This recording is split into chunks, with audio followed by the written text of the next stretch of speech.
Si Usain Bolt ay isang Jamaican sprinter at ang kanyang pangalan ay Bolt. Bagaman siya ang o dating pinakamabilis na tao sa lupa, ang kanyang pangalan ay tumutukoy sa kanyang kamanghamanghang kakayahan. Tulad ng Ingles na makata na si William Wordsworth, ang kanyang pangalan ay sumasalamin sa kung ano ang ginagawa niya. Tinatawag natin itong isang aptonym, at ito ay isang bagay na maunawaan mo lamang kung alam mo ang Ingles. Dapat mong malaman ang kahulugan ng Bolt at Wordsworth upang maunawaan ang linguistic subtlety na ito. Kung hindi man, kapag narinig mo, ito ay pupunta mismo sa ibabaw ng iyong ulo. Ngunit ano ang kinalaman ng lahat ng ito sa Quran? Ang isa sa mga pinakadakilang pag-aangkin laban sa Quran ay na ito ay isinulat ni Propeta Muhammad SAW. Yamang siya ang nagdidikta nito sa kanyang mga kasamahan, ang mga kritiko ay nag-angkin na siya ang sumulat nito. Subalit nakakagulat, ang Quran ay naglalaman ng maliliit na pahiwatig at mga sanggunian na katulad ng aptonym sa iba pang mga wika. At binibigyang din ang kahangahangang wika ng Quran. Upang maunawaan ang higit pa, tingnan natin ang unang halimbawa na ito. Sa simula ng Surah Maryam, binanggit ni Allah si Propeta Zakaria. Subalit pansinin ang pagpili ng mga salita kapag si Allah ang unang nagsalita tungkol sa kanya. Sa ikalawang aya, ang pangalan na Zakaria ay orihinal na isang pangalan sa Hebreo na nangangahulugang ang pagngangalang-alang sa Diyos o ang pagngangalang-alang sa Panginoon. Pansinin kung paano nagsisimula ang aya sa wikang Arabe na nagbibigay ng isang hindi kapanipaniwalang sanggunian sa kahulugan sa Hebreo ng pangalan ni Zakaria. Ang pagbibigay nito sa wikang Arabe ay gumagawa ng isang kasyasyang pagkakapareho sa aya. Ang pagbangit ng awa ng iyong Panginoon sa kanyang lingkod na si Zakaria. Ang Zakaria ay nangangahulugang ang pagbangit sa Panginoon, na ganap na tumutugma sa tema ng aya. Kung sa palagay mo ito ay malayo o medyo labis na pinigilan, suriin natin ang isa pang halimbawa.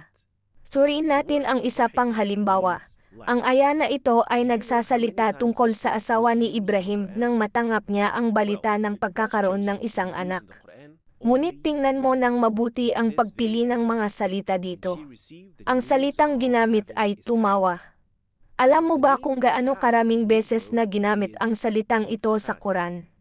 Ito'y napili upang gamitin ng isang beses lamang sa mismong ayah na ito. Nangyari ito nang matanggap ng asawa ni Ibrahim ang balita na magkakaroon siya ng anak. Ang pangalan na Isaac sa wikang Hebreo ay nangangahulugang pagkatawa. At ito ay nagiging mas mahusay pa. Ang natitirang bahagi ng aya ay higit na binibigyang din ang linguistic na koneksyon na ito. Ang Allah ay partikular na gumamit ng salitang nakatawa pagkatapos banggitin si Ishak na ang pangalan ay nangangahulugang nakakatawa sa Hebreo. Maari mo bang hulaan kung ano ang ibig sabihin ng pangalan na Yaakub sa wikang Hebreo? Nangangahulugan ito na ang isa na dumarating pagkatapos. Kaya sa bawat pangalan, may matalinong sanggunian sa pinagmulan nito sa Hebreo. Ito'y nagpapakita na ang isa na sumulat nito ay tiyak na nakakaalam ng Hebreo. Kung hindi man, imposibleng makagawa ng mga sangguniang ito.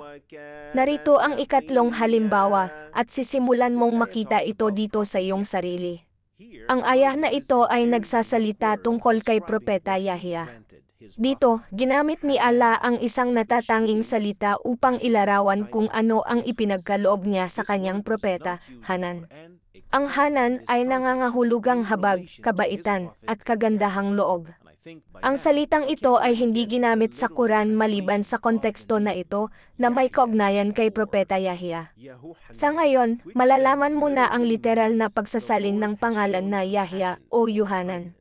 Ito'y nangangahulugang ang Panginoon ay nagpakita ng awa o kabaitan. Ito ay isa pang hindi kapanipaniwalang sanggunian sa aktwal na kahulugan sa wikang Hebreo.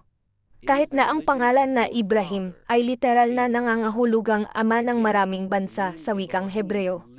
Tinutukoy siya ni Allah sa ayah na ito bilang ang iyong ama, ang ama ng maraming bansa. Subalit ang Quran, na ang himala na ito ay nagdadala ng gayong mga sanggunian sa isang mas malalim na antas. Sa ayah na ito, kapag ang Allah ay nagbigay ng isang utos, kumuha ng kung ano ang kami ay ibinigay sa iyo na may determinasyon at makinig. Subalit tingnan natin kung ano ang kanilang sinabi, narinig namin at hindi kami sumunod. Sa ibabaw, ito ay tunog na tulad ng isang normal na ayah tungkol sa mga tao na tumatanggi sa utos ni Allah.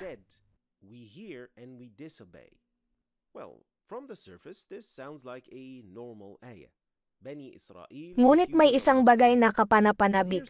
Kung titingnan mo kung paano binanggit ang kwento na ito sa Torah, lalo na sa Deuteronomio 5:27, mapapansin mo na sinasabi nito, kami makikinig at sumunod.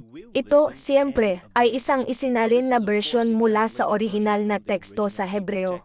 Kaya, tingnan natin kung ano ang tunog ng pariralang ito sa orihinal na wikang Hebreo. Sa wikang Hebreo, ang salitang ito ay nangangahulugang, narinig namin at sumunod kami. Sinasabi sa Quran, narinig namin at hindi kami sumunod. Malinaw na naririnig mo ang pagkakatulad sa pagitan ng dalawang pariralang ito sa dalawang wika. Ito ay isang malinaw na sanggunian sa kung ano ang kanilang inaangkin na sinabi sa Torah. Samantalang sa katunayan, sila ay nakinig ngunit hindi sumunod. Ang gayong mga sanggunian na lumampas at lumampas sa isang solong wika ay nangangailangan ng kaalaman sa parehong Arabe at Hebreo. Ito ay isang bagay na hindi magagawa ni Propeta Muhammad sallallahu alaihi wasallam mismo.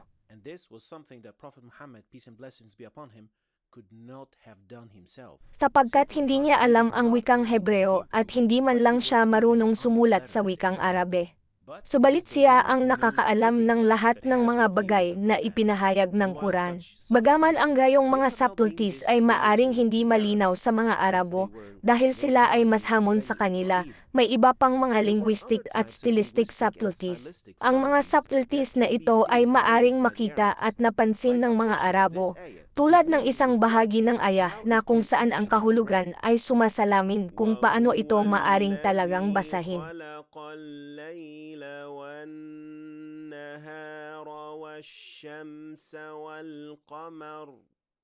Sa lastaron, at siya ang lumikha ng gabi at ng araw at ng buwan, na ang bawat isa ay nasa isang orbit na lumulutang. Kapansin-pansin, ang bahaging ito ng aya ay maaring basahin sa parehong paraan sa magkabilang direksyon. Ito'y tumutukoy sa aktwal na kahulugan ng parirala mismo.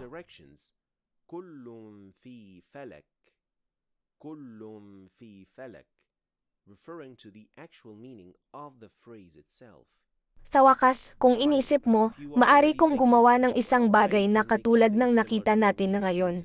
Ang ilang mga makata ng Arabo ay sumulat ng mga tula na maaring basahin sa parehong paraan. Sa pamamagitan ng paghahanap ng mga kahulugan ng mga pangalan, baka makahanap ka rin ng gayong mga sanggunian. Ito ay kung saan ang karamihan sa mga oposisyon ay nagkamali. Tinitingnan lamang nila ang Quran mula sa isang solong anggulo. Nais nilang tularan ito ngunit iwan ang lahat ng iba pa. Kapag hinamon, sila'y nagrereklamo tungkol sa paglipat ng poste ng layunin. Ang Quran ay kahangahangang dahil naglalaman ito ng mga layer sa mga layer ng mga himala ng lahat ng uri. Napakaraming mga anggulo at mga aspeto ang may kagandahan na naka-embed sa teksto. Ang lahat ng ito ay umiral ng sabay-sabay sa isang teksto na nagbibigay ng tumpak na pang-agham at kahangahangang nilalaman sa wikang ito. Para sa atin, ito ay walang misteryo kung paano ang isang bagay ay maaring maging kaya perpekto. Ito ay ang salita ng Allah. Salamat sa panonood. Kung gusto mong simulan ang pag-aral ng tajwid, surin ang playlist na ito. Gayon din, huwag kalimutan na suriin ang aking pinakabagong aklat tungkol sa tajwid at